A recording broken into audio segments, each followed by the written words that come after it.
첫 소식입니다. 코로나19 유행 재확산세가 이어지는 가운데 오늘 신규 확진자는 석 달여 만에 다시 10만 명을 넘어설 것으로 보입니다. 본격적인 휴가철을 맞아 확산세는 쉽사리 꺾이지 않을 거란 우려도 나오고 있습니다. 정부는 오늘 자율적 거리두기 실천 방안을 발표합니다. 신지원 기자가 보도합니다. 어젯밤 9시까지 코로나19 확진자는 97,617명. 동시간대 기준으로는 전날보다 3,400여 명 많고 일주일 전보다는 24,700여 명이 늘어 1.3배 수준입니다. 일주일 단위로 환자가 2배 늘어나는 이른바 더블링 현상은 다소 완화됐지만 화요일 밤 9시 중간 집계 기준으로는 지난 4월 19일 이후 14주 만에 최고치입니다. 오전에 발표될 신규 확진자는 이보다 더 늘어 10만 명을 넘어설 것으로 보입니다. 최근에는 면역 회피력이 강한 BA.5의 영향으로 재감염 사례도 빠르게 늘고 있습니다. 지난 17일 기준 3.72%, 100명 가운데 서너 명이 재감염자였습니다. 중환자와 사망자 추이도 심상치 않습니다. 지난주 위중증 환자는 144명으로 전주보다 100% 넘게 증가했고 사망자도 127명으로 22% 늘었습니다. 방역당국은 휴가철과 맞물려 당분간 이 같은 증가세가 이어질 것으로 보고 있습니다. 감염 재생산 지수는 여전히 1 이상입니다. 그래서 증가세는 이어질 것으로 저희가 생각을 하고 있습니다. 그래서 향후 한 2, 3주 정도는 계속 증가세가 이어지지 않을까. 일상생활을 유지하며 재유행 위기 극복을 강조하고 있는 정부는 중앙재난안전대책본부 회의에서 자율적인 거리두기 실천 방안을 발표할 예정입니다. YTN 신지원입니다. 국제통화기금 IMF가 한국의 올해 경제 성장률 전망을 계속 하향 조정하고 있습니다. 국제기구들도 한국 성장률 전망을 줄줄이 낮추고 있는데 내년엔 성장률이 더 떨어질 것으로 예측했습니다. 보도에 오인석 기자입니다. IMF는 지난 1월 전망에서 한국 경제가 올해 3.0% 성장할 것으로 예측했습니다. 하지만 4월에 2.5% 전망에 이어 7월에 또다시 성장률을 0.2%포인트 낮췄습니다. 6개월 동안 0.7%포인트나 성장률을 떨어뜨린 겁니다. 올해 2.3% 성장률 전망은 정부가 지난달 내놓은 2.6%보다 0.3%포인트가 낮은 수치입니다. 다른 국제기구들도 한국 경제 성장률 전망을 줄줄이 낮추고 있습니다.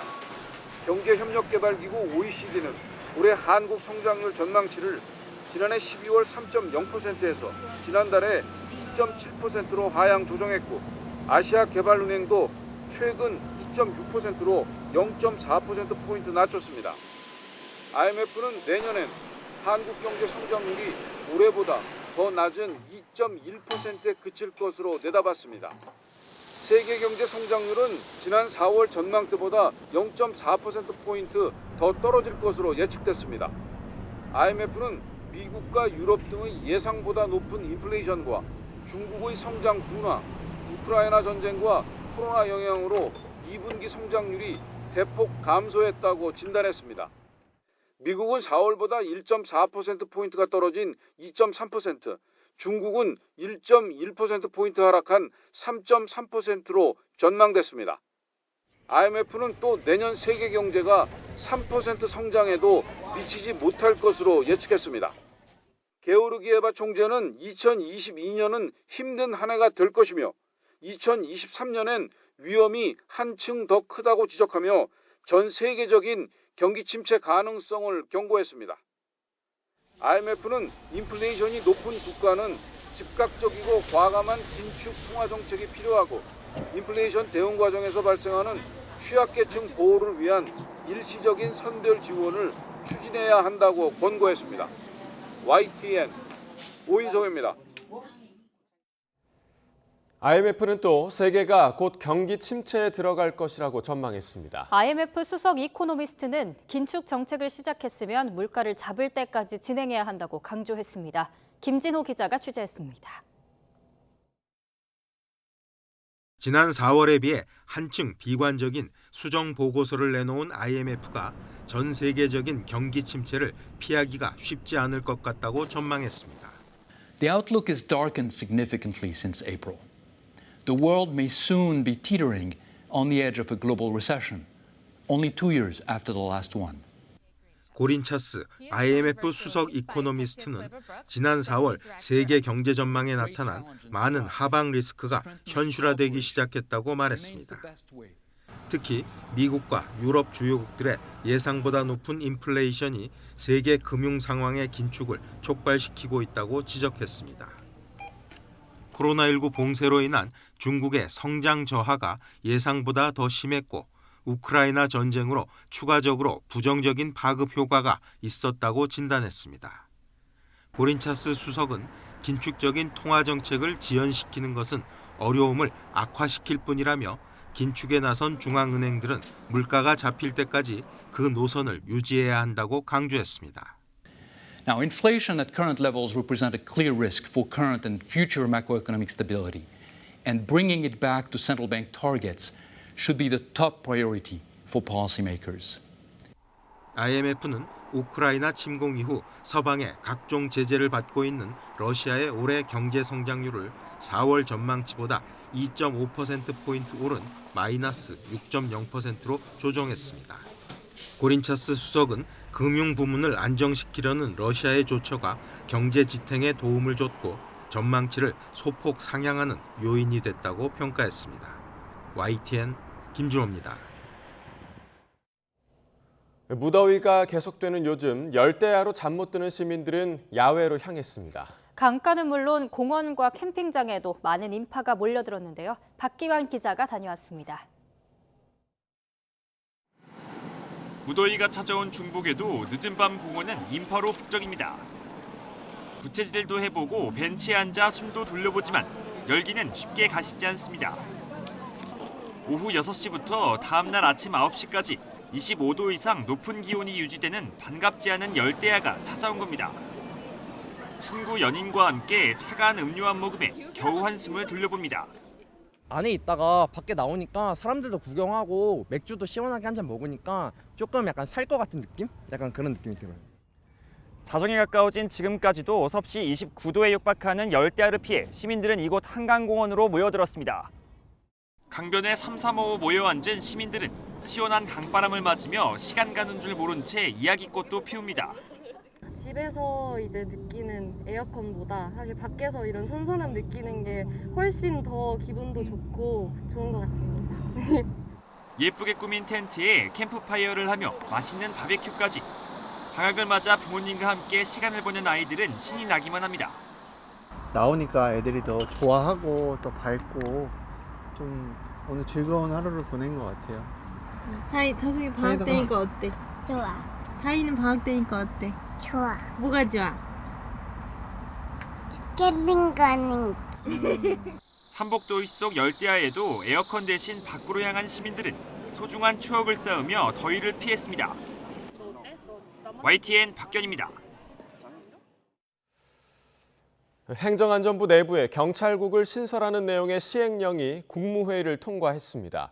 국무회의를 주재한 한덕수 총리는 경찰국은 경찰을 민주적으로 관장할 수 있도록 하기 위한 것이라고 강조했습니다. 한 총리의 국무회의 모두 발언 직접 들어보겠습니다. 나날이 중요해지는 우리나라의 치안기관인 경찰청을 행안부 장관이 행정적으로 지원하기 위한 경찰국을 신설하는 그러한 내용이 되겠습니다. 이는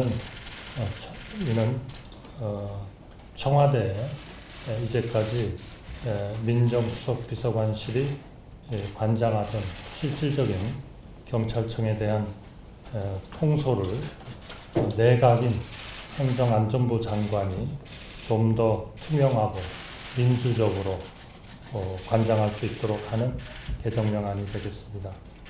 행정안전부 장관은 이 조직 개편에 따라서 경찰청과의 업무 통솔과 또 모든 관련되는 행정 문제를 조속히 해결이 되도록 잘 설득하고 또 소통해 주시기를 바랍니다. 윤석열 대통령은 경찰의 집단 반발에 깊은 우려가 있다면서 중대한 국가의 기강문란이라고 말했습니다. 국가의 기본 질서와 기강이 흔들려선 안 된다고도 했는데 동시에 신설된 경찰국에서 불공정 인사를 개선하라고 지시했습니다. 조은지 기자가 보도합니다. 출근길 경찰의 집단 행동을 묻는 취재진 질문에 윤석열 대통령은 기다렸다는 듯 단호하게 깊은 우려가 있다, 국기문란이 될 수 있다고 밝혔습니다. 정부가 헌법과 법에 따라 추진하는 정책과 조직 개편안에 대해서는 집단적으로 반발한다는 것이 중대한 국가의 기강문란이 될 수 있습니다. 전날 같은 질문엔 행안부와 경찰청이 필요한 조치를 할 거라고 다소 거리를 뒀는데 하루 사이 경찰 반발이 더 불붙자 직접 경고에 나선 겁니다. 무려 1분 20초 동안 경찰에도 초강경 메시지를 던졌습니다. 국방과 치안이라고 하는 것은 국가의 기본 사무고 그 최종적인 지휘 감독자는 대통령입니다.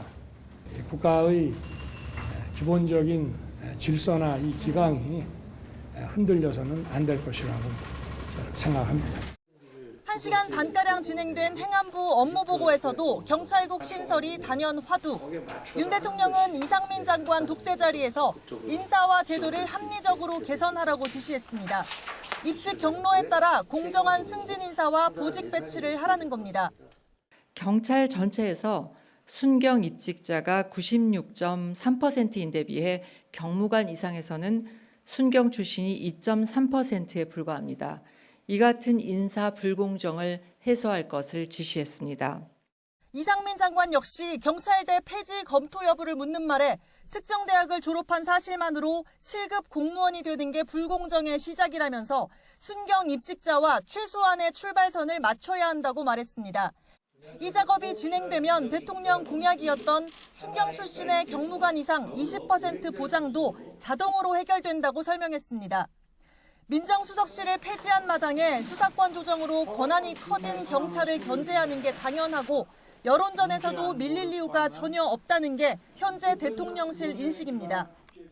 하지만 윤 대통령이 검찰 출신이라는 특수성이 있어 자칫 검경 간 힘겨루기나 경찰 찍어내기로 비출 수 있는 대목은 여전히 부담스러운 점입니다. YTN 조은지입니다. 다음 달 초 행안부 안에 만들어지게 될 경찰국을 두고 여야 대치 전선이 가팔라지고 있습니다. 여당은 경찰의 집단 반발이 총을 든 공권력의 항명이라며 강하게 비판했고 장외전에 나선 야당은 행안부 장관 탄핵 추진 등 모든 대응 수단을 검토하기로 했습니다. 김경수 기자가 보도합니다. 윤석열 대통령이 경찰 집단 행동을 국가 기강문란으로 규정한 날 국민의힘 지도부는 일제히 지원 사격에 나섰습니다. 군과 마찬가지로 경찰은 총을 쥐고 있는 공권력입니다. 그 어떠한 항명과 집단 행동도 절대로 용납할 수 없습니다. 민주당을 향해선 치안을 볼모로 무책임한 선동 정치를 한다고 날을 세웠는데 초선 의원 60여 명도 힘을 보탰습니다. 민주법치 국가에서 견제를 받지 않는 거대 공권력은 그 자체로 폭력 아닌가? 대한민국 경찰을 정치경찰, 권력경찰, 폭력경찰로 만들고자 하는가? 민주당은 용산 대통령실 앞에서 기자회견을 열고 항의 서한도 전달하면서 경찰 징계 철회와 대통령의 대국민 사과를 요구했습니다. 경찰 장악 중단하라! 경찰국 신설과 무관한 경제 분야 국회 대정부 질문에서도 설전은 이어졌습니다. 지금 14만 경찰이 그 모욕감 때문에 경찰 회의를 하겠다고 더 번지고 있지 않습니까?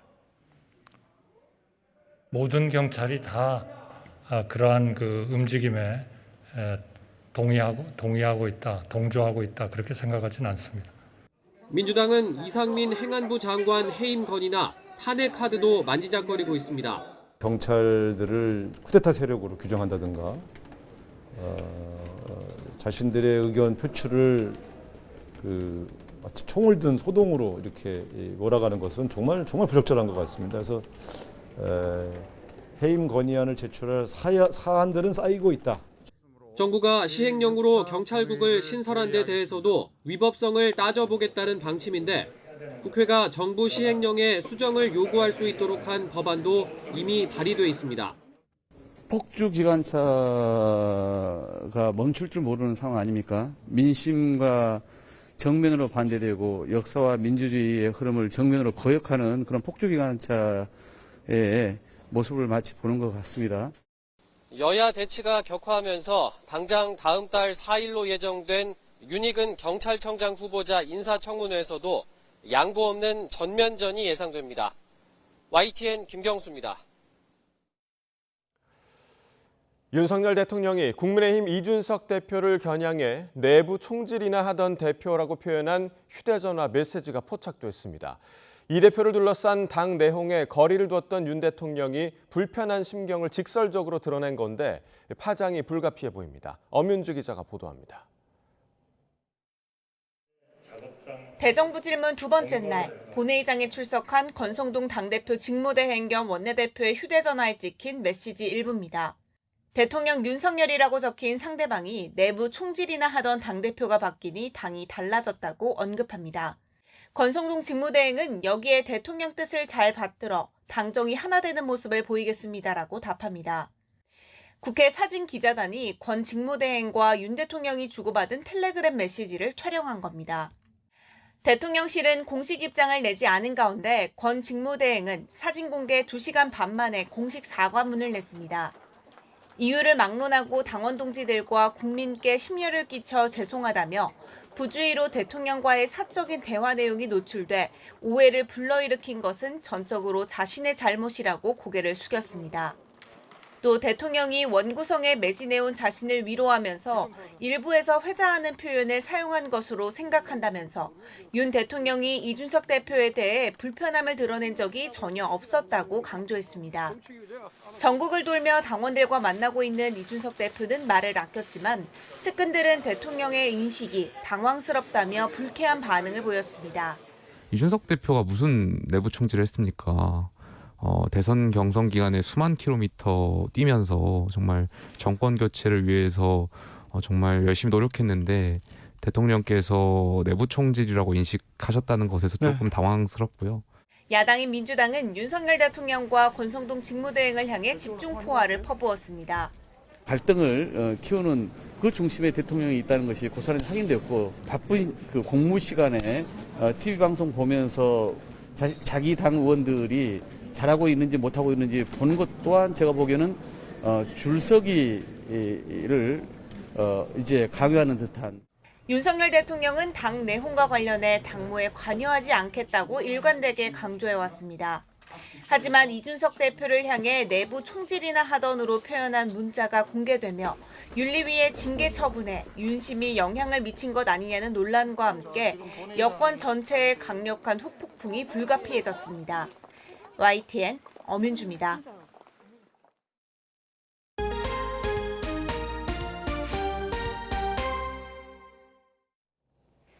스타벅스가 여름철 행사 제품으로 나눠준 가방에서 발암성 물질이 검출됐다는 폭로성 글이 인터넷에 올라와 논란이 되고 있습니다. YTN 취재진은 이 부분을 오래전부터 취재해 왔었는데요. 스타벅스는 이벤트 전에 검사 결과를 제대로 살피지 않았고 이벤트 기간에는 발암성 물질이 검출됐다는 사실을 알고도 가방을 계속 나눠준 것으로 드러났습니다. 황윤태 기자의 단독 보도입니다. 스타벅스가 여름철 한정판으로 내놓은 가방입니다. YTN이 최근 이 가방에서 이상한 냄새가 난다는 제보를 받고 한 연구기관에 시험을 의뢰했는데 갑자기 이 기관에서 검사를 진행할 수 없다는 답변을 받았습니다. YTN이 검사를 의뢰한 직후 연구기관 직원이라고 밝힌 사람이 인터넷 커뮤니티에 스타벅스 가방에서 포름알데히드가 검출됐다는 글을 올려 파장이 커졌던 겁니다. 포름알데히드는 1급 발암물질로 알려져 있습니다. 그래서 저희가 어떠한 결과를 내더라도 지금 굉장히 좀 입장이 난처한 상황으로 갈 수밖에 없지 않냐라는 판단이 좀 들었던 게 사실이고요. 스타벅스는 이런 정황을 오래전부터 알고 있었던 것으로 확인됐습니다. 냄새가 난다는 민원이 제기되자 이달 초 가방 제조사에 성분 검사를 지시한 겁니다. 가방 제조사는 국가공인 시험기관 여러 곳에 검사를 의뢰했는데 제품 일부에서 포름알데히드가 검출됐다는 통보를 받았고 이 사실을 스타벅스에 알렸습니다. 일부 저희 일정 부서가 해당하는 그 업체랑 거래가 있는 상황이더라고요. 말씀을 드리기가 어려운 게 제가 이게 검출됐다 안 됐다.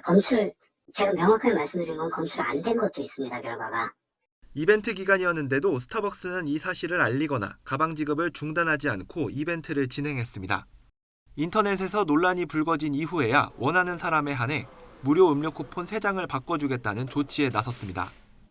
게다가 스타벅스 측은 이벤트 시작 전에 가방에 대한 성분 검사 결과를 제대로 살피지 않은 것으로 취재 결과 드러났습니다. 가방 제조사는 이벤트 시작 전인 지난 4월 중국 상하이에서 물건을 만들어 납품했는데 이때 성분 검사 결과가 스타벅스 측에 전달된 것으로 전해졌습니다. 스타벅스 코리아 측은 가방에 적용되는 포름알데히드 허용 수치가 정해진 게 없어 검출 사실을 알고도 회수하는 데 시간이 소요됐다고 해명했습니다. 이어 현재 국가공인 시험기관에 다시 성분 검사를 의뢰해 결과를 기다리고 있다고 밝혔습니다. 스타벅스는 이번에 재차 의뢰한 가방 검사 결과를 다음 달에 공개할 계획입니다. YTN 황윤태입니다. YTN은 최근 LH 임대아파트 재도장 사업에서 700억 원대 재하청을 따낸 업체가 부실 시공을 남발했다는 문제를 전해드렸는데요. LH 직원들이 부실 시공이나 불법 재하청을 알고도 눈 감아줬다는 증언까지 잇따라 나오는 가운데 실태 조사는 더디게 진행되고 있습니다. 이준엽 기자가 보도합니다. 700억 원대 규모의 공사를 맡은 특정 업체가 계약과 다르게 LH 임대아파트 주차장에 부실 시공 시공을 2년밖에 안 된 뒤늦게 재도장 공사 전수조사에 착수했습니다. 지난 5년 동안 전국의 LH 임대아파트 재도장 사업 가운데 30% 이상을 박모 씨 업체가 도맡았습니다. 재하청으로 따낸 사업비 규모만 700억 원에 달해 업계에서는 LH 박이라는 별명으로 불렸습니다. 하지만 YTN 취재 결과 박 대표가 재하청 받은 작업장에서 상습 부실 시공이 이뤄진 정황이 확인됐습니다. 실제로 당시 직접 시공에 참여한 작업자들도 재도장이 엉망으로 이뤄졌다고 증언했습니다. 준공 1년 만에 바닥이 심하게 들뜨고 까진 용인 임대아파트 지하주차장은 아예 재도장을 어떻게 해야 하는지 모르는 작업자가 하자보수를 맡았습니다. 차선 도색만 해봤을 뿐 지하주차장 바닥은 한 번도 다뤄본 적 없다 보니 마구잡이로 작업이 이뤄졌다고 털어놨습니다. 지하주차장 바닥을 했던 전문 업체가 아니니까 전력이 전혀 없었어요. 페인트 업체에 전화해서 시공법에 대해서 물어봐서 대충 듣고 LH 직원들은 이런 부실 시공 정황을 뻔히 알고도 바로잡지 않았다는 증언도 나왔습니다. 작업이 제대로 됐는지 확인하는 준공검사에서 페인트 두께조차 제대로 측정하지 않았다는 겁니다. 실제 YTN 취재진이 직접 측정한 결과 페인트 두께가 턱없이 모자란 곳들도 서류상 준공검사는 모두 문제없이 통과했습니다. 특히 계약상 금지된 재하청 정황을 LH 직원들이 눈 감아줬다는 폭로도 나왔습니다. 다른 업체가 맡은 작업 현장을 같은 현장 책임자가 모두 안내하고 작업자 명단마저 똑같은데도 전혀 문제 삼지 않았다는 겁니다. 공무에서 2개 현장을 다 갖고 왔었고 2단지에도 했던 사람들도 3단지로도 노예미 신청이 됐었고 2단지에서 검수 끝나고 3단지로 곧바로 건너가는 거죠. LH와 사업을 수주한 업체들 회의에 부실 시공 의혹이 제기된 재하청 업체 박 대표가 직접 참석한 사실도 드러났습니다. 계약상 재하청 자체가 불가능한데 버젓이 LH가 주재한 회의에 참석한 겁니다. 당시 회의 참여 업체들이 수주한 재도장 사업은 모두 박 대표가 재하청 받은 것으로 확인됐습니다. 이거를 어떻게 제가 오지 말라고 할 수도 없잖아요. 그거 직원이 따라서 오로 알고 있었는데 그거에 대해서 왜 이렇게 얘기하시는 거니까? LH는 직원들이 부실 시공과 편법 재하청을 알고도 눈 감았다는 의혹에 대해 전수점검에서 증거가 드러나면 조사하겠다는 원론적 입장을 밝혔습니다. 또 부실 시공 의혹이 제기된 일부 아파트 단지를 점검한 결과 문제가 확인됐다며 조사 대상을 확대할지 검토하겠다고 덧붙였습니다. LH는 취재진이 부실 시공을 파악해 명단을 넘겨준 지 한 달이 되도록 인력이 부족하다면서 실태 조사를 마무리하지 않고 있습니다. 문제 현장 재시공이나 책임자 조사는 수개월 걸리는 실태 조사 이후로 미뤘습니다. YTN 이준엽입니다. 최근 신축 아파트 천장에서 인분이 잇따라 발견되면서 파문이 일었습니다. 일부 건설 노동자들의 몰지각한 행동이라는 비난이 거셌는데요. 현장 노동자들은 용변조차 보기 어려운 열악한 환경 때문에 벌어진 예고된 사고라며 인권위에 진정을 제기했습니다. 신현준 기자가 보도합니다. LH 공사 현장에 설치된 화장실입니다. 소변기는 악취가 진동하고 변기는 오물로 뒤덮여 차마 이용할 수 없는 상태로 방치돼 있습니다. LH 수도권 건설 현장 23곳 가운데 30%는 이런 상태입니다.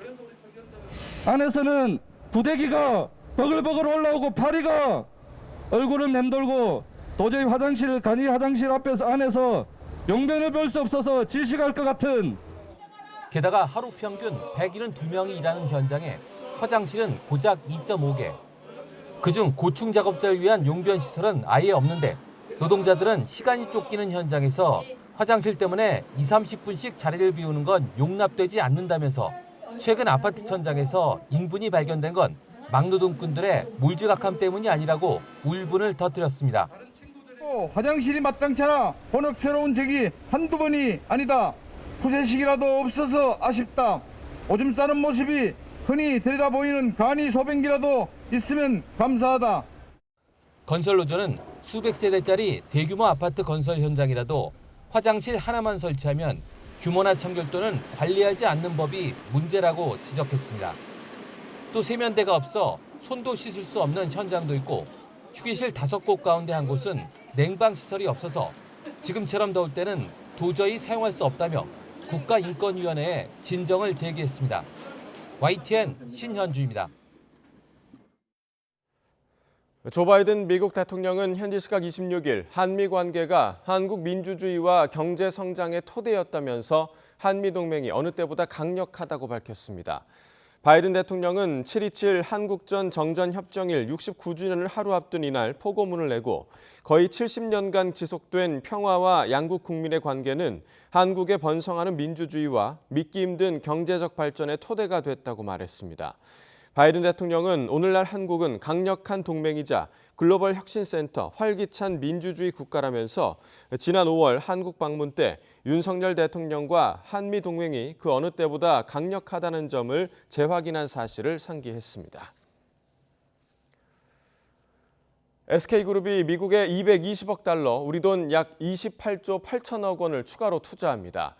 백악관은 미국 현지 시간으로 26일 오후 2시, 우리 시간으로 오늘 새벽 3시에 진행된 조 바이든 대통령과 최태원 SK그룹 회장의 화상 면담에 대해 브리핑하면서 이같이 밝혔습니다. 로이터 통신은 SK그룹의 연구개발 프로그램, 소재, 첨단 패키징 및 실험시설 등 반도체 산업에 150억 달러를 투자할 계획이라고 보도했습니다. 또 전기차 충전 시스템, 녹색 수소 생산, 배터리 소재 및 재활용 등 녹색 에너지 산업에 50억 달러를 지출할 계획이라고 전했습니다. 중국은 반도체 공급망에서 자국을 배제하는 칩4 동맹에 맞서 중저가 반도체 시장을 공략하며 돌파구를 찾고 있습니다. 미국은 반도체 육성법을 통과시켜 대규모 투자를 할 계획인데 틈새를 파고드는 중국의 반도체 굴기를 막을 수 있을지 관심입니다. 베이징 강정규 특파원입니다. 중국의 핵심 반도체 기업 SMIC가 올해 1월부터 짓기 시작한 상하이 공장입니다. 2024년까지 국가 차원에서 65조 원을 투입해 이런 반도체 공장 31곳을 증설할 계획입니다. 미국의 화웨이 때리기가 시작된 2018년 14%에 그쳤던 중국의 반도체 자금률은 올해 25%를 넘길 전망입니다. 특히 자동차와 스마트폰, 가전제품 등에 널리 쓰이는 중저가 반도체 생산에 주력하고 있습니다. 우리나라를 비롯한 반도체 4강이 최첨단 기술에 집중하는 동안 틈새를 공략하는 겁니다. 我们都是一个满载情况在生产，如果一天交不出订单的话，对于下游就是我们的客户端的一些影响，也是整体的供应链的影响。 중국의 반도체 굴기에 맞서 미국도 자국 산업에 68조 원을 투자할 계획입니다. 그동안 표류하던 반도체 육성법이 상원 통과를 앞두고 있습니다. As we watch the U.S. production of these chips decline, from 40% of the global production to 12%. At the same time, we watched China go from 2% to 16%. 미국의 반도체 자금률을 높이는 조치인데 중국의 구형칩 시장 잠식을 견제하기엔 역부족이란 평가도 나옵니다. 동시에 미국 중심의 반도체 공급망, 치포 동맹을 추진하고 있지만 자칫 중국의 반도체 독립만 앞당기는 결과를 초래할 수도 있습니다. 반도체 핵심 기술을 지닌 미국과 풍부한 원재료를 확보한 중국 사이의 주도권 싸움이 본격화하는 가운데 우리 반도체 산업은 시시각각 선택의 갈림길로 내몰리고 있습니다. 베이징에서 YTN 강정규입니다. 이정후가 싹쓸이 3루타를 친 키움이 KT를 꺾고 짜릿한 재역전승을 거뒀습니다. 홈런 선두 KT 박병호가 연타석 홈런을 쳤지만 키움은 이정후가 8회 초 투아웃에서 주자 3명을 모두 불러들이며 역전에 성공했습니다. 최하위 하나는 선발 장민재의 호투에 힘입어 포항에서 홈팀 삼성을 꺾었습니다. 삼성은 NC에 밀려 9위로 떨어졌고 홈런 4개를 터뜨린 LG는 SSG를 9대0으로 완파했습니다. NC는 양의지와 박민우의 홈런포로 기아의 완승을 거뒀고 7위 두산은 6위 롯데를 꺾고 0.5게임 차로 따라붙었습니다. 치매는 본인뿐 아니라 가족과 사회까지 어렵게 하는 고령화의 깊은 그늘이지만 아직도 뚜렷한 치료제가 없는 상태입니다. 그런데 국내 바이오 기업이 치매 전 단계에서 인지 기능을 개선할 수 있는 새로운 개념의 전자약을 개발해 주목받고 있습니다. 이성규 기자입니다. 대표적인 퇴행성 뇌 질환인 치매. 인구 고령화로 치매 환자는 증가 추세지만 아직 이렇다 할 치료제는 없는 실정입니다. 대표적인 치매 원인으로 알려진 비정상적인 베타아밀로이드를 겨냥한 최신 치료제마저 효능 논란이 일고 있기 때문입니다. 그런데 치매 원인을 둘러싼 가설 가운데 뇌혈관의 흐름이 좋지 않은 것도 중요한 원인으로 지목되고 있습니다. 또 혈류에서 다양한 영양소를 그 각각의 신경세포들에 전달을 해주는데 혈류가 줄어들므로 해서 그런 영양소나 산소의 공급 같은 것이 잘 안 일어나게 되니까 신경계의 기능이 많이 저하되게 됩니다. 국내 한 바이오 기업은 나빠진 뇌혈관 흐름을 개선하기 위해 빛을 이용한 전자약을 개발하고 있습니다. 스티커처럼 붙이는 동전 크기의 전자약을 못 뒷부분에 부착한 뒤 빛을 쪼이면 이 패치에서 가시광선이 나와 뇌 모세 혈관이 이완되고 혈관 흐름이 개선된다는 설명입니다. 진피라든가 표피에 있는 너브 엔딩을 자극을 해서 말초신경계를 타고 그 브레인 안쪽에 있는 혈관이라든가 림프 주변에 있는 그 나이트로직 너브에서 나이트로 옥사이드가 릴리스돼서 그 모세 혈관들을 이완시키지 않나 이렇게 생각을 하고 있습니다. 연구진은 치매 전 단계인 경도인지장애 환자를 대상으로 소규모 임상시험을 진행한 결과 인지평가의 하나인 K모카 검사에서 유의미한 인지기능 향상을 확인했다고 덧붙였습니다. K모카라는 인지기능 검사 그런 수치가 20점 정도 나왔습니다. 중재 후에는 22점 정도 나왔습니다. 1점을 올리기가 굉장히 어렵다고들 알려져 있습니다. 2점 이상 올렸다는 것은 상당히 효과가 있다고. 또 인지기능과 관련된 뇌 전두엽 부분에 혈류가 개선된 점도 확인했습니다. 이를 바탕으로 본격적인 임상시험을 진행할 계획입니다. 현재까지 효능이 있는 치매 신약이 없는 가운데 치매 전 단계에서 병의 진행을 막을 수 있는 전자약이 개발된다면 치매 환자 감소에 큰 도움이 될 전망입니다. YTN 사이언스 이성규입니다.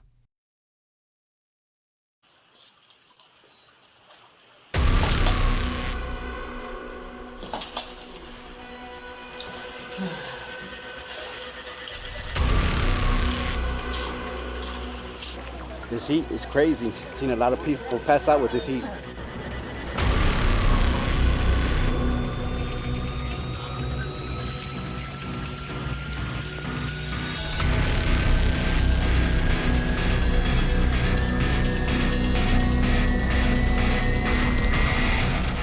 This is an emergency. I'll say it again loud and clear. As president, I'll use my executive powers to combat climate crisis.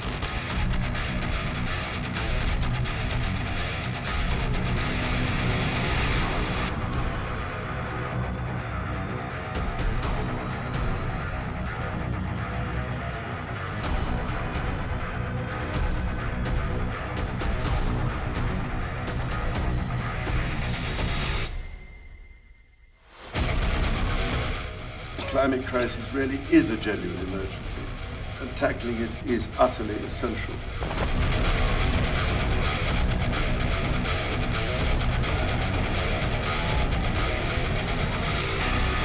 Is in the danger zone from floods, droughts, extreme storms, and wildfires.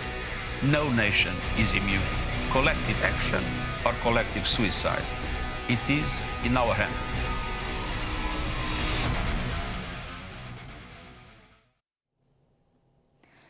오늘도 더위의 기세가 만만치 않겠습니다. 현재 서울 기온은 26.6도로 지난 밤 사이 열대야가 나타났고요. 한낮에도 32도 선까지 올라서 예년 기온을 2도가량이나 크게 웃돌겠습니다.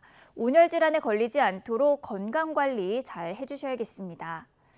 오늘도 하늘에는 구름만 간간히 지나겠고요. 낮 동안에는 자외선이 무척 강하겠습니다. 또 오후에는 대기 불안정이 심해지면서 내륙 곳곳에 5에서 20mm의 요란한 소나기가 지나겠습니다. 지난 밤사이 곳곳에서 열대야 수준의 밤더위가 이어졌습니다. 현재 서울 기온은 26.6도, 대전은 24.9도를 나타내고 있습니다. 전국 대부분 지역에 폭염특보가 내려진 가운데 오늘 서울의 한낮 기온은 32도까지 오르겠고요. 대구는 33도, 춘천도 33도를 보이겠습니다. 남은 한 주간 열대야와 또 찜통더위가 계속될 전망입니다. 지금까지 날씨 정보였습니다. 국제통화기금 IMF가 올해 우리나라 경제 성장률 전망치를 2.3%로 석 달 만에 하향 조정했습니다. 미국과 중국 성장률 전망치도 1%포인트 넘게 내리면서 세계가 곧 경기 침체에 들어갈 것으로 전망했습니다. 오늘 0시 기준 코로나19 신규 확진자는 석 달여 만에 다시 10만 명을 넘어설 것으로 보입니다. 정부는 오늘 자율적 거리두기 실천 방안을 발표합니다. 행안부에 경찰국을 신설하는 방안을 국무회의에서 의결한 정부는 경찰의 불공정한 인사제도를 바로잡겠다며 경찰대 개혁 의지를 내비쳤습니다. 하지만 경찰 안팎의 반발은 거세지는 모습입니다. 윤석열 대통령이 국민의힘 권성동 대표 직무대행에게 내부 총질만 하던 대표가 바뀌니 당이 달라졌다고 보낸 메시지가 포착됐습니다. 중징계를 받은 이준석 대표를 겨냥한 것으로 보여 파장이 일고 있습니다. 한국전쟁 정전협정 69주년을 맞아 바이든 미국 대통령은 한미동맹이 어느 때보다 강력하다고 밝혔습니다. SK그룹은 미국에 220억 달러, 우리 돈으로 약 29조 원을 추가 투자하기로 했습니다. 밤사이에도 무더위가 이어지면서 강가와 공원 등에는 더위를 피해 나온 인파로 북적였습니다. 오늘도 전국 대부분 지역에 폭염특보가 내려진 가운데 찜통 더위가 이어질 전망입니다. 굿모닝 YTN 이어갑니다. 국제통화기금 IMF가 올해 한국의 경제 성장률 전망치를 3개월 만에 또다시 0.2%포인트 낮췄습니다. IMF는 7월 수정 전망에서 올해 한국의 성장률을 지난 4월의 2.5%보다 낮은 2.3%로 전망했습니다. 또 내년엔 2.1% 성장에 그칠 것으로 내다봤습니다. IMF는 한국 성장률 전망을 지난 1월 3%에서 4월 2.5%, 7월 2.3%로 하향 조정하고 있습니다.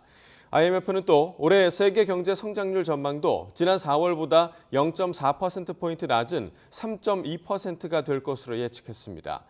미국은 4월보다 1.4%포인트가 떨어진 2.3%, 중국은 1.1%포인트 하락한 3.3%를 전망했습니다. 고물가와 고금리, 고환율로 기업 경영 환경이 악화하면서 다음 달 기업 경기 실사지수 BSI가 근 2년 만에 90선 아래로 떨어졌습니다.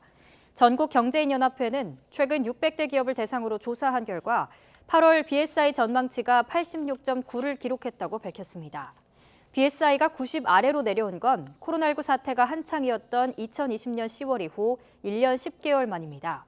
전경련은 국내 기준금리 인상으로 회사채 금리가 상승하는 등 기업의 자금 조달 환경이 악화하고 환율이 급등하면서 수입 단가가 오른 것이 채산성에 악영향을 주고 있다고 분석했습니다. 코로나19 재확산이 계속되는 가운데 어젯밤 9시까지 전국에서 신규 확진자 97,617명이 발생했습니다. 그제 같은 시간대보다 3,400여 명이 더 많은 수치로 일주일 전인 지난 19일 같은 시간대와 비교하면 24,700여 명 더 늘었습니다.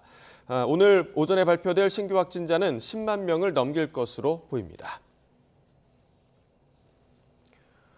코로나19 백신을 맞으면 감염이 되더라도 심뇌혈관계 합병증 위험이 줄어든다는 연구 결과가 나왔습니다. 방역당국은 피해 최소화를 위해서 고위험군의 4차 접종 참여를 거듭 당부하는 한편 개량 백신 접종 계획을 다음 달 말 발표할 예정입니다. 이형원 기자입니다.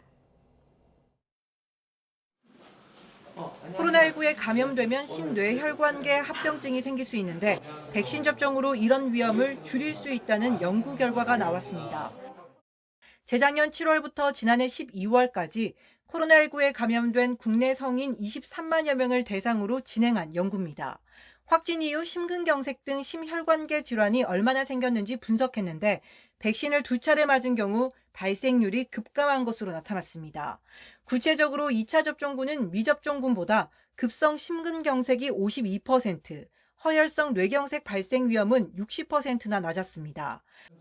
백신을 맞으면 코로나19 감염 중증화 예방뿐 아니라 감염 이후 합병증 발생 위험까지 줄일 수 있다는 것이 확인된 겁니다. 국내에서 처음으로 특히 빅데이터 분석을 통해서 코로나19로 인한 장기 후유증을 감소하는 예방하는 효과에 대해서 분석한 것으로 이에 방역당국은 기본 접종은 물론 고위험군의 4차 접종을 거듭 당부했습니다. 변이에 맞춰 개량한 백신이 도입되기를 기다리기보단 50대 이상 연령층과 기저질환자 등은 바로 백신을 맞아달라고 요청한 겁니다. 재유행 속에서 또 위중증 환자가 증가하고 있는 상황이기 때문에 중증과 사망 예방이 효과적이라고 판단되고 있는 기존의 백신으로서의 4차 접종이 필요한 시점입니다. 하반기 추가 도입될 mRNA 백신은 6천만 회분으로 변이에 대응할 백신이 개발되면 이 물량을 전부 개량 백신으로 도입할 예정입니다. 개량 백신을 활용할 하반기 접종 전략은 구체적인 도입 물량과 일정 등을 고려해 다음 달 말쯤 발표할 방침입니다. YTN 이영훈입니다. 조 바이든 미국 대통령이 코로나19에서 거의 완치됐다고 백악관이 현지 시각 26일 밝혔습니다. 주치의인 케빈 오코너 박사는 이날 언론에 공개한 소견서에서 바이든 대통령의 증상이 이제 거의 완벽히 치료됐다며 기존의 운동요법 재개가 가능할 정도로 상태가 좋다고 말했습니다. 맥박, 혈압, 체온이 매우 정상이고 산소 포화도 역시 훌륭한 상태라고 전했습니다. 최근 논란의 한 중심에 있는 행정안전부의 경찰국이 다음 달 2일에 신설돼 가동에 들어갑니다. 정부는 탈북어민 북송 사건과 울산시장 선거 개입 의혹 사건 등을 거론하며 과거 정부의 청와대와 경찰의 밀실 거래를 없앨 수 있다고 밝혔습니다. 보도에 김세호 기자입니다. 행정안전부 안에 경찰국을 신설하는 개정안이 국무회의를 통과했습니다. 다음 달 2일 공포되고 곧바로 시행에 들어갑니다.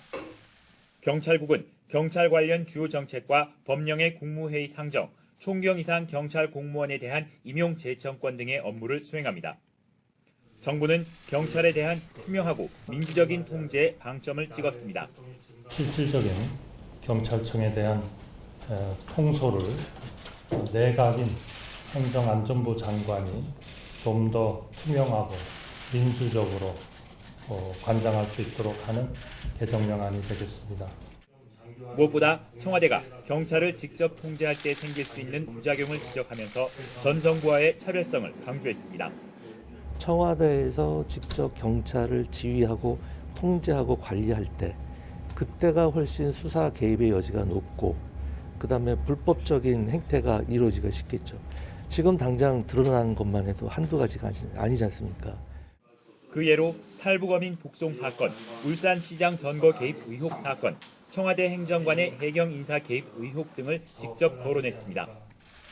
이런 사건들은 경찰이 청와대와 밀실 거래를 했기 때문이라는 겁니다. 이상민 행정안전부 장관은 경찰에 대한 지휘 통제가 행정안전부를 통해 투명하고 적법하게 이루어질 것이라고 강조했습니다. 이어 일선 경찰들의 반발 움직임에 대해 경찰국은 그동안 잘못된 부분을 혁파해 나가자는 취지라며 반대할 명분이 없다고 반박했습니다. 다만 경찰의 집단 반발 움직임에 대응 수위를 높일지 여부와 관련해서는 경찰국에 대한 오해를 불식시키기 위한 노력을 먼저 하겠다며 말을 아꼈습니다. YTN 김세호입니다. 경찰청이 경찰관들의 집단 행동을 금지했지만 반발은 좀처럼 수그러들지 않고 있습니다. 오는 30일에는 팀장급 회의를 넘어 14만 전체 경찰 회의까지 예고됐는데 윤익은 경찰청장 후보자는 YTN과의 통화에서 개최 가능성을 일축했습니다. 김철희 기자입니다. 한낮 최고 기온이 30도를 넘는 무더운 날씨 속에서도 경찰청 앞에 피켓을 든 이들이 모였습니다. 지난 주말 이뤄진 류삼영 총경에 대한 대기 발령 조치와 경찰국 설치에 반대하는 경찰 직장 협의회 간부들입니다. 비슷한 시간 경찰청 소속 일반 공무원과 주무관들까지 나서 류 총경의 대기 발령 철회를 촉구했습니다. 조직이 이렇게 엉망진창이 되는 것을 도저히 참다 못해 서장들이 토요일 시간을 내서 회의를 한 것입니다. 이것이 왜 못했다입니까? 주요 기차역 앞에서도 선전전이 이어졌습니다. 순경부터 경감, 경정까지 다양한 계급과 출신에서 반발 목소리가 터져 나오고 있습니다. 이에 경찰청은 단체 행동과 언론 인터뷰를 금지하는 지침을 내렸지만 징계를 기꺼이 감수하겠다는 분위기입니다. 사실 뭐 입 다물고 그냥 지내라는 얘기인데 저는 조직을 비난하러 나온 것이 아니고 걱정하러 나왔기 때문에 가능하다고 생각합니다. 만약에 인사상 불이익 주신다면은 제가 경찰에 대한 걱정을 하는 것에 대한 어떤 보답이라 생각하고 감사히 받겠습니다. 이런 가운데 오는 30일로 예정됐던 경찰팀장급 회의는 14만 전체 경찰관 회의로 확대 추진되고 있습니다. 팀장 회의를 처음 제안한 서울광진경찰서 김성종 경감이 현장 동료들의 요청으로 전체 회의를 추진한다면서 총경들에게 했던 불법적인 해산 명령을 14만 경찰 전체에게도 할 건지 똑똑히 지켜보겠다는 글을 올렸습니다. 이에 대해 윤익은 경찰청장 후보자는 YTN과의 통화에서 한 사람이 올린 글로 14만 경찰이 모일 일은 전혀 없다며 전국경찰회의 개최 가능성을 희박하게 내봤습니다. 다만 실제로 회의가 개최되면 인사조치 등 징계가 이뤄지느냐는 질문에는 즉답을 피했습니다. 현재 전국경찰관 회의를 응원하고 직접 참석하겠다는 글이 계속해서 올라오는 상황. 행안부 장관은 물론 대통령까지 직접 나서 쿠데타와 국기 문란을 언급하는 등 강경 대응 입장을 굽히지 않고 있어 갈등은 점차 심화할 전망입니다. YTN 김철입니다. 현 정부는 경찰의 집단 행동을 쿠데타와 국기 문란으로 규정하며 엄정 대응하겠다고 계속 벼르고 있습니다. 이를 두고 경찰 내부는 물론 정치권에서도 불과 몇 달 전 검수완박에 반대하며 열린 검사회의와 이번 경찰회의가 무엇이 다르냐는 반박이 나오고 있는 상황인데요. 그렇다면 두 회의는 무엇이 같고 또 무엇이 다를까요? 송재인 기자가 짚어봤습니다. 지난 23일 행정안전부의 경찰국 신설 방침에 반대하며 한 곳에 모였던 총경들. 석 달여 전엔 민주당이 추진하던 이른바 검수완박법에 반발하며 전국 평검사들이 모였습니다. 내부망을 통해 회의를 소집해 휴일과 평일 저녁, 그러니까 통상적인 근무 시간을 벗어나서 관련 회의를 열었다는 점에서 같습니다. 하지만 회의 이후 결과는 확연히 달랐습니다. 징계나 제재가 전혀 없었던 검사회의와 달리 총경회의 제안자는 즉시 대기 발령됐고 참석자들에 대한 대대적 감찰도 진행되고 있습니다. 두 회의를 바라보는 정부의 시각부터가 다릅니다. 윤석열 정부의 행안부는 이번 총경회의 자체가 형사처벌 대상이 될 수 있다고 보고 있습니다. 공무 외의 목적으로 집단 행동을 벌였다는 판단 때문입니다. 공무원의 집단 행동은 금지돼 있습니다. 법적으로 금지할 수 있는 공무원 집단행위 기준과 관련한 대법원의 판단이 존재합니다. 과거 공무원 노조의 집단행동에 대한 선고 당시 공무원의 집단행위 금지 조항은 단순히 무리지어 행동했다는 것 외에 정치적 편향성이나 당파성을 명백히 드러내거나 본분을 벗어나 공익에 반하는 행동을 해 공무의 본질을 해치는 경우 등에 적용된다고 판단했습니다. 총경회의 참석자들은 자신들의 업무와 맞닿은 경찰국 신설에 대한 의견을 수렴하는 자리였던 만큼 직무 관련성이 충분하다고 주장하고 있습니다. 또한 지역 치안을 책임지는 경찰서장들이 위수 지역을 이탈한 것도 논란이 되고 있습니다. 이에 대해서도 서장들이 관내 여행 신고 절차를 밟아 후임자가 직무를 대행했다면 문제 삼기 어렵다는 지적이 나옵니다. 본질적으로는 전혀 다를 게 없죠. 검찰의 권한에 관련된 의견을 모으기 위해서 집단적인 그런 의견 수렴 절차를 거친 것이고요. 이번에 총경들의 모임도 마찬가지죠. 이와 함께 경찰 지휘부의 해산명령 위반 여부도 논란이 되고 있습니다. 이상민 행안부 장관은 검사회의와 관련해선 당시 검찰 지휘부의 해산명령이 없었지만 총경회의는 회의 중간일지라도 명시적인 해산명령이 내려졌기 때문에 징계가 불가피하다고 밝혔습니다. 결국 이 부분은 총경회의 자체의 적법성과 깊은 관련이 있습니다.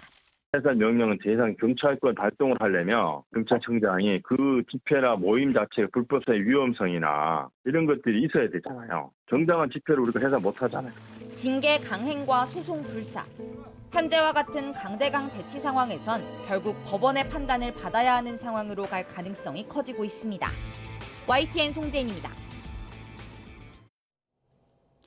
윤석열 대통령이 국민의힘 이준석 대표를 지칭해 내부 총질이나 하던 대표라고 표현한 휴대전화 메시지가 포착돼 논란이 일고 있습니다. 사진에 찍힌 휴대전화 화면을 보면 윤 대통령이 내부 총질이나 하던 대표가 바뀌니 우리 당이 달라졌다며 계속 이렇게 잘해야 한다는 메시지를 보냈고, 권 대행은 대통령님의 뜻을 잘 받들어 당정이 하나 되는 모습을 보이겠다고 답했습니다. 이와 관련해 이준석 대표는 별다른 입장을 밝히지 않았습니다. 이 대표는 윤 대통령의 휴대전화 메시지 보도가 나온 뒤 자신의 SNS에 울릉도에 온 뒤로 많은 분이 울릉도에 필요한 것들을 가르쳐 주신다는 글을 올렸지만 윤 대통령의 내부 총질 표현에 대한 언급은 따로 없었습니다. 다만 이 대표 측 인사로 꼽히는 김용태 국민의힘 최고위원은 라디오 방송에서 정권 교체를 위해 노력한 이 대표를 대통령이 내부 총질한다고 인식한다는 건 굉장히 당황스럽다며 이와 관련한 설명이 있어야 할 것 같다고 지적했습니다. 국민의힘 권성동 당대표 직무대행은 이유를 막론하고 국민께 심려를 끼쳐드려 죄송하다고 고개를 숙였습니다. 권 직무대행은 윤 대통령이 언급한 내부 총질이나 하던 대표라는 표현에 대해서는 당대표 직무대행까지 맡으며 원구성에 매진해온 자신을 위로하면서 고마운 마음을 전하려 일부에서 회자되는 표현을 사용한 거로 생각한다고 말했습니다. 그러면서 윤 대통령은 오랜 대선 기간 함께 해오며 이준석 대표에 대한 불편함을 드러낸 적이 전혀 없었다고 거듭 강조했습니다. 대정부 질문 이틀째, 경제 위기 속 윤석열 정부의 경제 정책이 도마 위에 올랐습니다. 더불어민주당은 약자와의 동행은 사기라고 맹공을 퍼부었고, 국민의힘은 문재인 정부 시절 경제 정책 등을 때리며 반지성적 시간이었다고 되받아쳤습니다. 김승환 기자가 보도합니다. 더불어민주당은 윤석열 정부가 약자와의 동행을 포기하고 부자와의 동행에 나서고 있다고 비판했습니다. 책임 총리라고 하는데 인사나 경제 정책에서 도대체 뭘 하는지 모르겠습니다. 전면적 감사하겠다면서 이거 뭐 공약 이행 가능합니까? 이게 사기 아닙니까 그러면? 반면 국민의힘은 한국판 뉴딜 산업은 엉터리였고 소득주도 성장으로 일자리 3만여 개가 사라졌다면서 문재인 정부 정책들을 잇따라 겨냥했습니다. 문재인 정권 5년 비과학적 정치 방역과 탈원전, 정치가 과학을 압살해버린 반지성의 시간이었습니다. 이런 가운데 정부는 거리두기 규제 완화로 민간 소비가 생각보다 많이 늘어나고 있다면서도 내년 경제와 세수 전망을 보수적으로 보고 있다고 설명했습니다.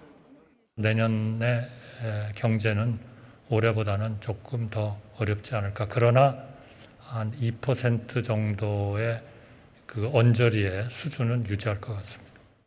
야당에선 지난 한미 정상회담 때 미국의 요구는 100% 들어줬으면서 통화 스와프 하나 관철하지 못했다면서 정부를 나무랐고, 대미 굽신 외교가 청구서만 잔뜩 받아왔다라는 지적이 있는데 동의하십니까? 저는 거기엔 동의하지 않습니다. 극적으로 타결된 대우조선해양 파업 사태와 관련해 정부가 불법성과 경제적 피해 위주로 지적하자 여당에서도 쓴소리가 나왔습니다. 노동자들은 보이지 않던가요? 꼭 그렇지는 않습니다. 노동자도 당연히 어려운 상황입니다. 교육, 사회, 문화 분야 질의를 끝으로 사흘간의 대정부 질문은 마무리되는데 인사청문회 없이 임명된 박순애 사회부 총리 겸 교육부 장관의 각종 논란 등이 집중 부각될 것으로 보입니다. YTN 김승환입니다. 탈북 어민들이 판문점을 통해 북송될 때 이 지역을 관할하는 유엔사의 승인이 있었는지를 둘러싸고 논란이 일고 있습니다. 유엔사의 승인을 받지 않았다는 주장이 여당 일각에서 제기됐는데 통일부와 국방부는 유엔사가 승인 결정을 내렸다고 반박하면서도 북송의 성격을 모른 채 진행했다고 강조했습니다. 홍주혜 기자입니다. 국민의힘은 지난 2019년 11월 정부가 탈북 어민들을 판문점을 통해 북송하면서 유엔군 사령부를 이른바 패싱했다는 의혹을 제기했습니다. 유엔사에서도 이제 막았는데 이제 조선일보 기사에 보면 그럼에도 불구하고 문을 열고 GOP를 열고 북한으로 들어갔다 휴전선으로 이제 판문점으로 갔다는 겁니다. 국회 대정부 질문에서도 이 부분에 대한 확인에 들어갔는데 이종섭 국방부 장관은 어민들의 판문점 통과를 유엔사가 승인했다고 밝혔습니다. 유엔사 승인 없이 판문점까지 들어갈 수 있는 것은 불가능합니다. 그렇기 때문에 유엔사 승인 하에 판문점을 통과한 건 사실입니다. 유엔사 승인을 받았다는 거죠? 네, 그렇습니다. 1953년 정전협정 체결 이후 비무장 지대에 대해선 유엔사가 관할권을 행사합니다. 판문점 출입도 유엔사 승인을 받아야 하는 사항입니다. 탈북 어민을 북한으로 돌려보낼 때 역시 통일부가 유엔사에 출입 신청을 넣었습니다. 정해진 양식에 따라 어민들과 호송 인력의 인적 사항을 적고 출입 목적은 북한 주민 송환이라고 명시했습니다. 유엔사는 이걸 보고 판문점 출입을 승인한 건데 어민 북송을 승인한 건 아닙니다. 북한 주민의 북송을 판단하는 건 대한민국 정부의 권한이기 때문입니다. 권영세 통일부 장관은 다만 유엔사가 북송의 성격은 모른 채 승인을 진행했다고 설명했습니다.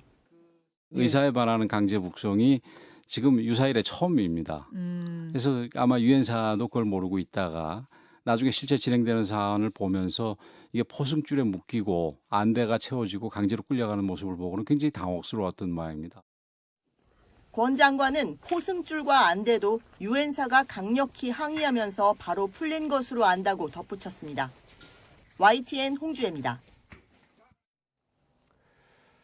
우리은행 직원이 700억 원 가까이 빼돌리고 10년 동안 들키지 않았던 건 허술한 내부 감시망 탓이 크다는 금융감독원 조사 결과가 나왔습니다. 1년이나 무단 결근을 한 것조차 몰랐던 우리은행, 대규모 제재를 피하기 어려울 전망입니다. 권남기 기자입니다.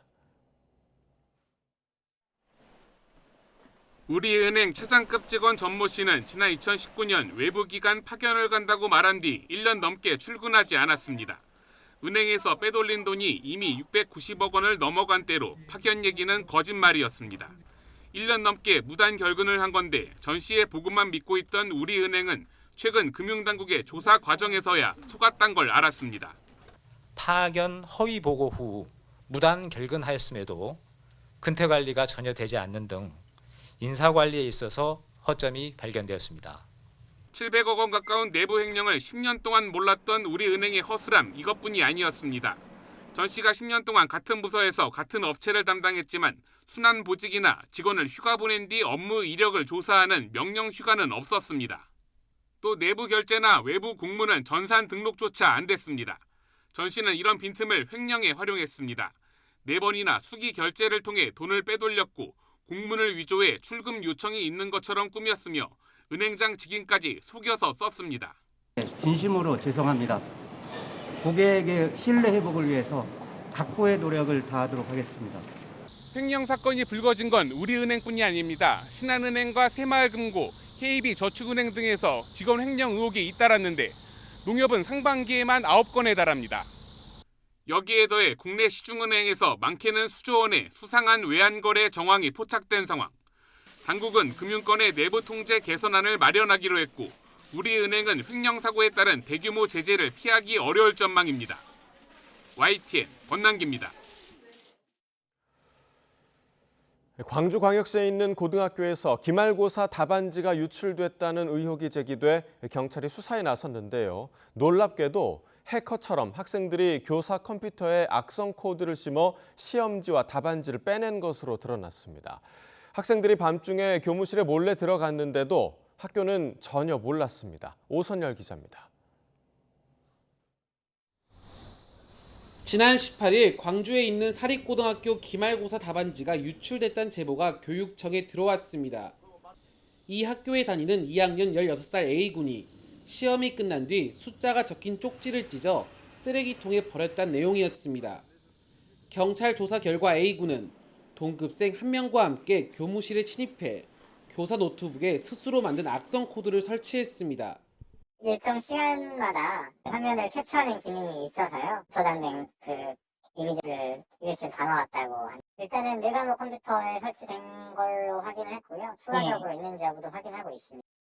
A군 등은 시험 출제 시기인 지난달부터 심야 시간만 노려 교무실 창문으로 들어가 시험지와 답안지 파일을 USB에 빼돌렸습니다. 지난 2018년에도 이곳 학교의 행정실장과 학부모가 당시 3학년 1학기 중간고사와 기말고사 시험지를 빼돌리면서 징역형을 선고받았습니다. 4년이 지났지만 학교 보안은 여전히 허술했습니다. 내부 전산망의 바이러스 차단 프로그램은 무용지물이었고 지난 3월 위치를 옮긴 교무실은 보안 장비가 설치되지 않은 곳이었습니다.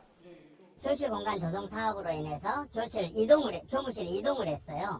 이동하면서 미설치되어 있습니다. 그 학교 전체에 둘러싸고 있는 CCTV 전체 확인하고 있습니다.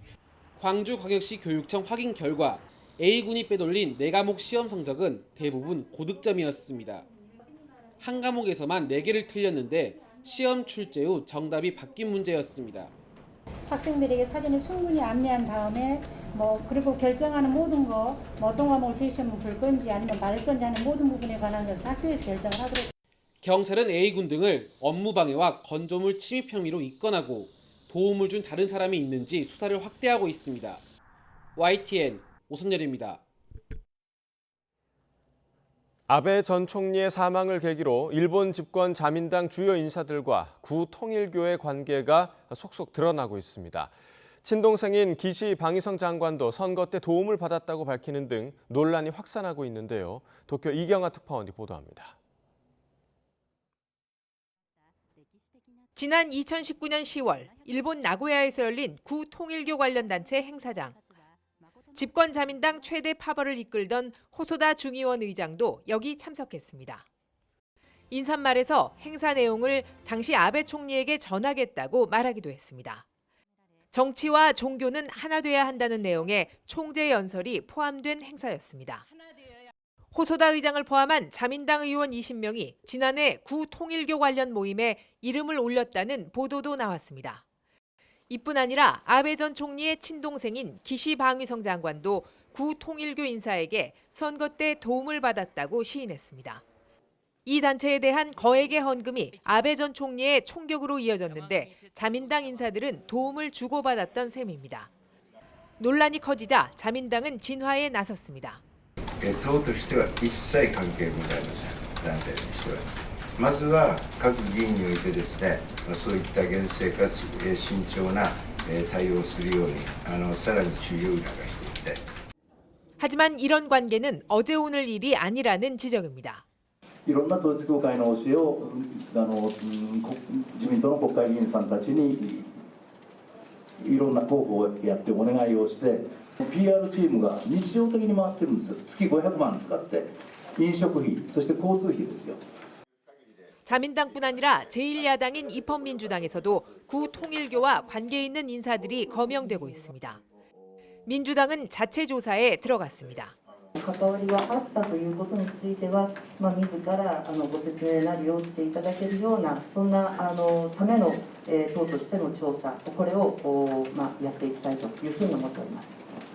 다음 달 3일 시작될 임시국회에서도 정치와 종교의 관계를 둘러싼 논란은 아베 전 총리에 대한 국장 결정과 함께 쟁점으로 떠오를 전망입니다. 도쿄에서 YTN 이경아입니다. 육군이 항공작전 대비태세 점검을 위한 대규모 항공작전 훈련을 벌였습니다. 대표 공격 헬기인 아파치를 비롯해서 시누크와 블랙호크 등 육군 항공 핵심 전력을 대거 투입한 역대 최대 규모 훈련인데 이러한 대규모 훈련은 코로나 이후 2년 만입니다. 한현희 기자가 보도합니다.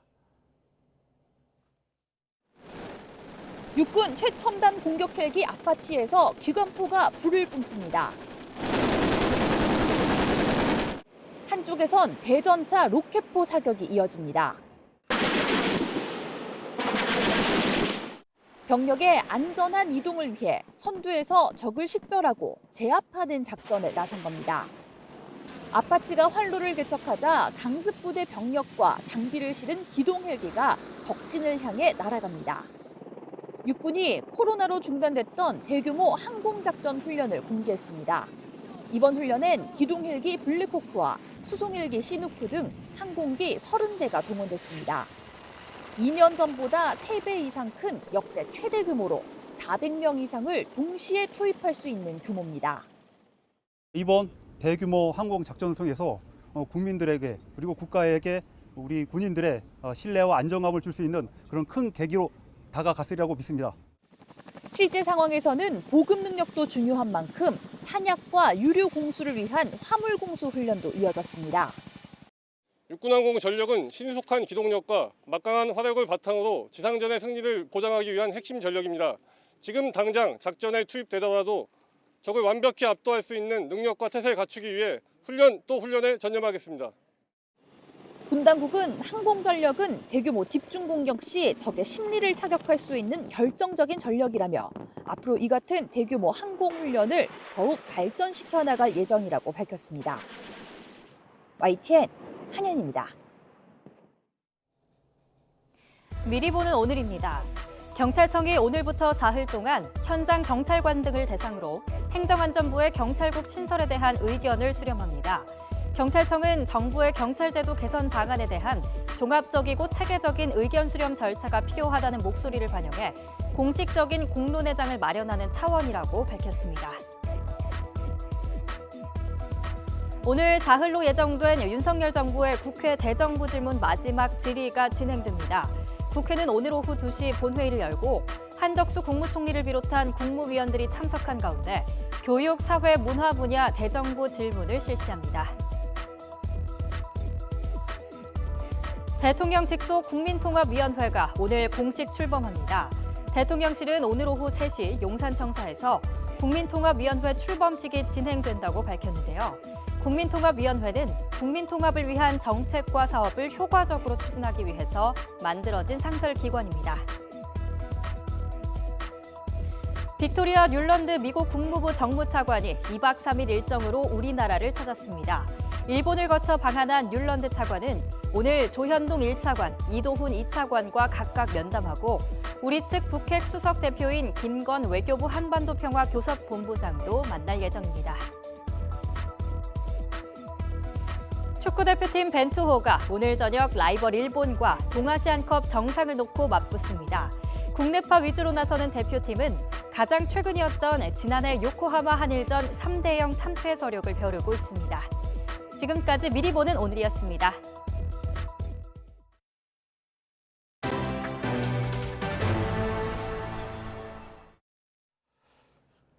소비자들이 예상하는 물가 상승률인 기대 인플레이션율이 역대 최고치를 기록했습니다.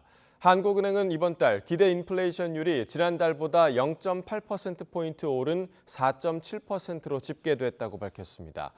최대 폭으로 뛰었던 전달의 3.9%보다 크게 올랐고 지난 2008년 금융위기를 뛰어넘는 수준입니다.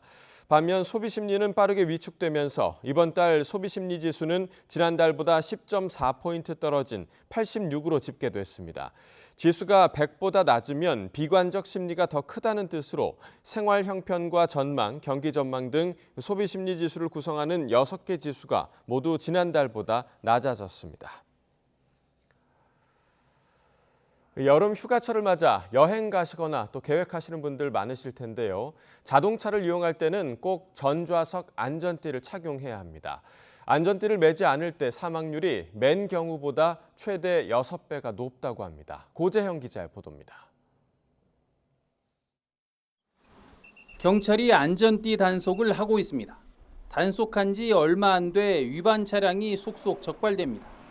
적발된 운전자는 습관 때문에 안전띠 매는 것을 깜빡했다고 말합니다. 습관 때문에 이랬는데 잘 매도록 할게요. 바로 휴게소에 나왔거든요.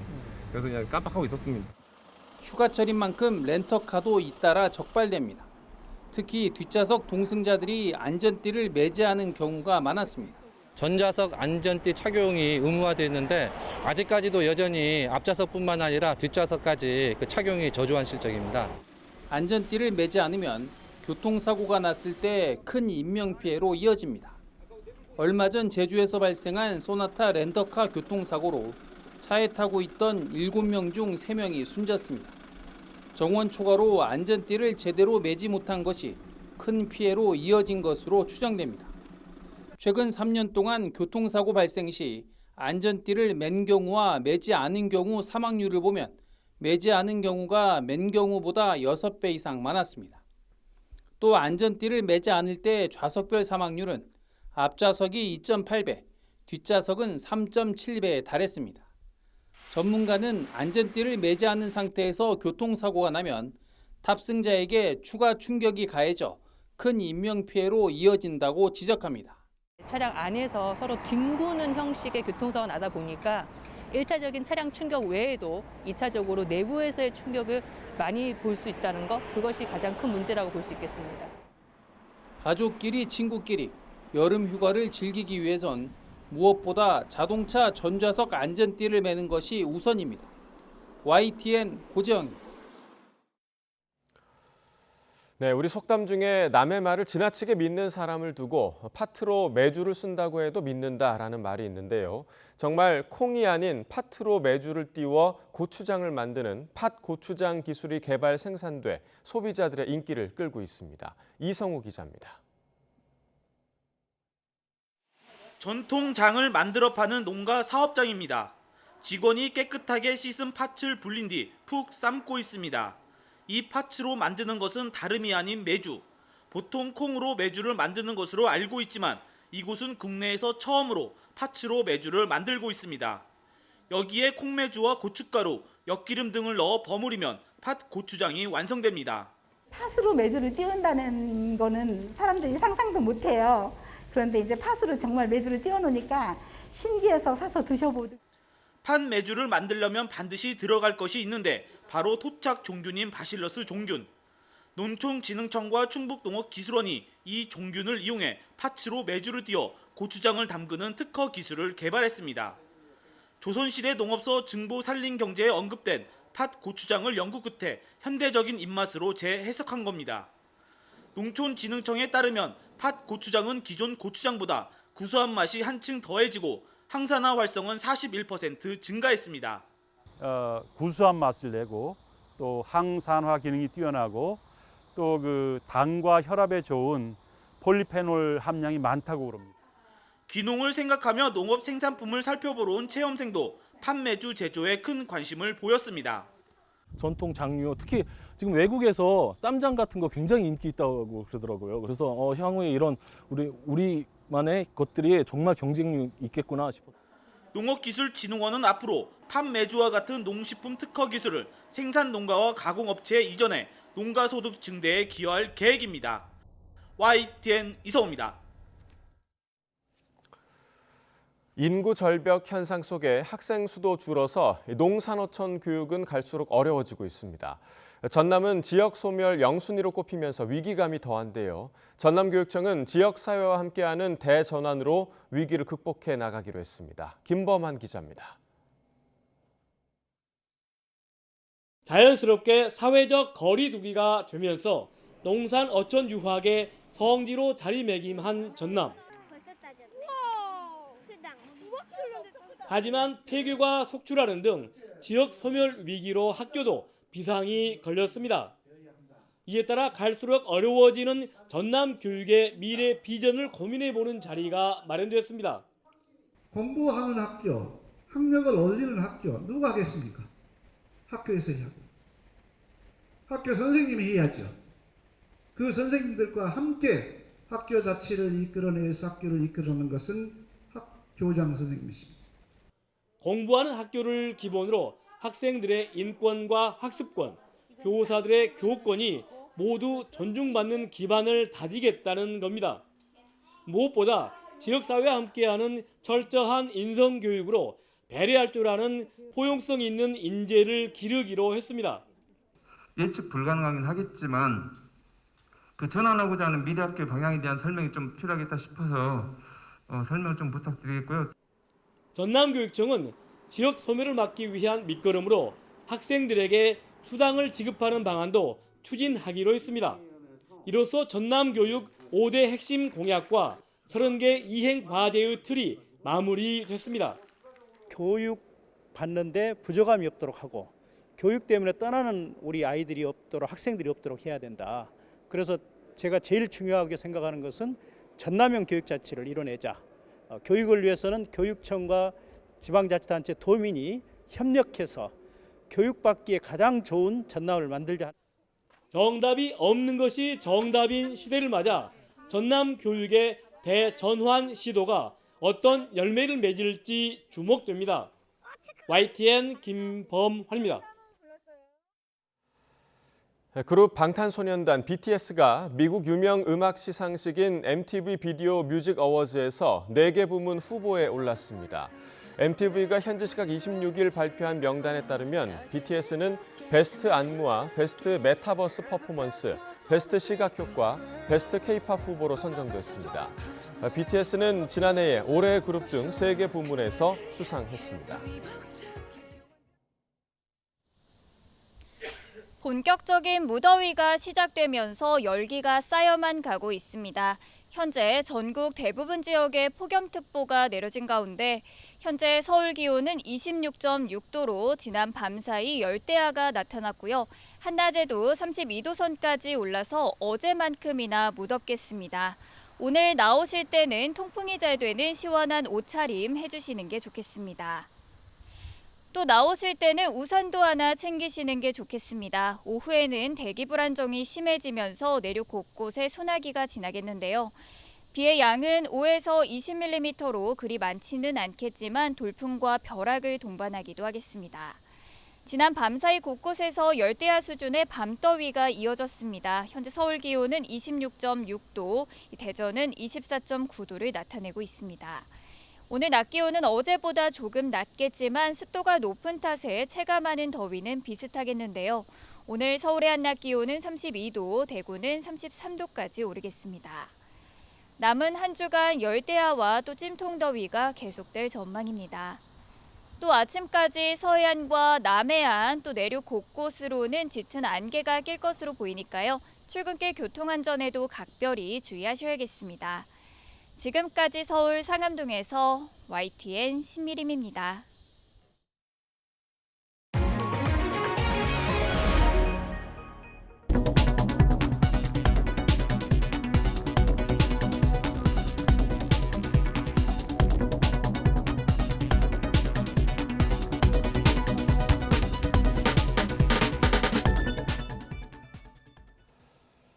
네, 이상으로 굿모닝 YTN 1부를 마칩니다. 잠시 후 2부가 이어집니다. 시청해주신 여러분 고맙습니다.